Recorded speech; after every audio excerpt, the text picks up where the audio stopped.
Les inondations ont forcé la communauté d'agglomération à entreprendre des travaux d'urgence sur les routes départementales CD 146 et prochainement CD 145.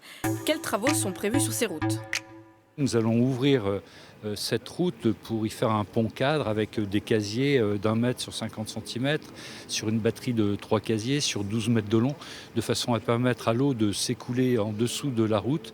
Et nous avons de l'autre côté recalibré un fossé qu'on appelle une tringle jusqu'à la porte à marais qui se trouve près de l'autoroute et qui va renvoyer l'eau dans la Canche. Pourquoi ces travaux doivent être entrepris au plus vite? On nous annonce à nouveau des intempéries. Donc les sols sont tellement gorgés d'eau que la moindre goutte d'eau qui tombe aujourd'hui reste stagnante. Donc ces ouvrages vont permettre effectivement d'évacuer le trop-plein d'eau beaucoup plus rapidement que d'attendre qu'elle s'infiltre de façon naturelle, puisque vous le voyez, c'est mission impossible. La Canche n'a pas retrouvé son lit.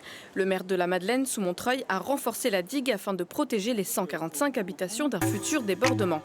Où en sont les travaux? L'idée des travaux d'urgence, c'était de retirer les sacs de sable pour les remplacer par de la craie, un matériau un peu plus durable, pour pouvoir passer le reste de l'hiver avec sérénitude.